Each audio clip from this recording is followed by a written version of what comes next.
This is Fox 21 Local News right now at 9 p.m. 3 local high school students involved in a shooting. What police are saying now about the victim. Plus, Colorado's election systems were scanned right before voters took to the polls in November. What that means regarding the integrity of the vote. Good evening and thanks for joining us for Fox 21 Local News right now at 9. I'm Lauren Ferrara. And I'm Scott Kilbury. We continue to follow a developing story. A shooting investigation still underway off of Austin Bluffs and Barnes Road. The shooting involved 3 students from Doherty High School, leaving one of those students in serious but stable condition at a local hospital. But right now, police have not identified who they're looking for. They say the teenage victim was targeted. It all started with an argument in the parking lot of the Family Dollar right across the street from Doherty High School. One student got out of a car with a gun, shot another student, and a third student tried to run from the shooter, ran into a tree, injuring his face and body, but he was not taken to a hospital. We spoke with both parents and students who said they were all very scared. There's some people crying because it was kind of scary. I can get from what they think just gunshots going firing out. That's not everyday thing you hear. That's kind of something crazy you would see out of school. Yeah, it's pretty crazy. I mean, right now I told her, get with your best friend, y'all, stay together, comfort each other until the end of the day is done. I mean, that's mostly all these kids can do is comfort each other. Now, this is an ongoing investigation, so stay with Fox 21. We'll keep you updated as more information about the shooter becomes available. Meanwhile, students at another local school are dealing with the loss of one of their own. Banning Lewis Ranch Academy in northeastern Colorado Springs is mourning the death of a 6-year-old that was hit and killed last night while riding her bicycle. A van struck the girl at the intersection of Silver Birch and Cottonwood Tree Drives near Dublin and Mark Scheffel Roads. District 49's crisis management team has been at the school all day. Our hearts absolutely go out to the family that has lost a young one, but we're here to support all kids, all families. Police say drugs or alcohol do not appear to be a factor. This marks the 29th traffic death in Colorado Springs this year. Right now, roads are back open after a cement truck rolls over. It happened at Dublin and Mark Scheffel, closing down the east and westbound lanes of Mark Scheffel. The Colorado Springs Fire Department says hazmat was on the scene, and the driver is being evaluated for possible minor injuries. And lanes are back open on I-25 after a semi hauling about 30 tons of baled hay crashed at milepost 73. The semi struck a guardrail after something happened to the tire. It then rolled on its side. The cab caught on fire. The driver, 69-year-old Alfred Klotch, was taken to Pueblo, treated for his injuries. The load of hay also caught fire, and firefighters were able to extinguish it.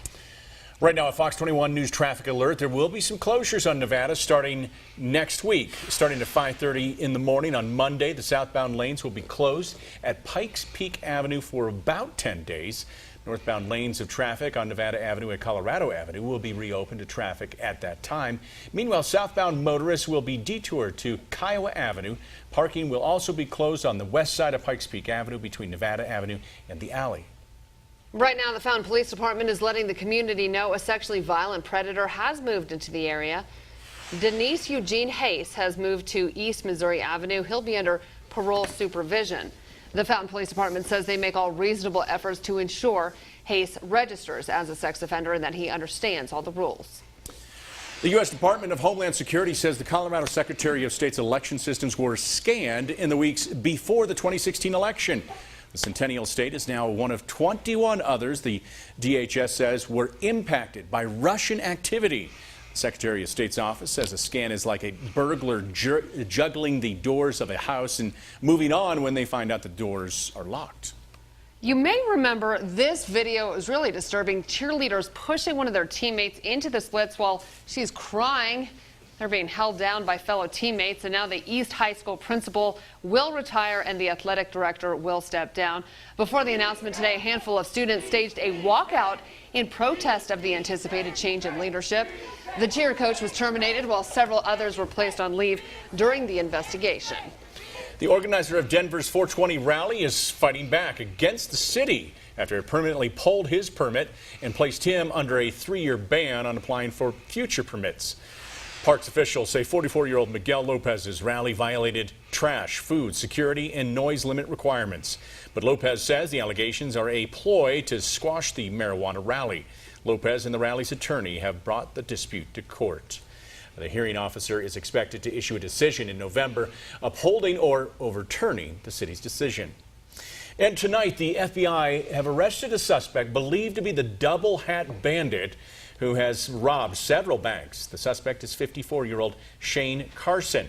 Carson was arrested in Whiteland, Indiana. He is a suspect in 13 bank robberies throughout Utah, Washington, Oregon, Idaho, and Colorado from 2016 to 2017. The double hat bandit robbed the first bank in Denver in July of this year.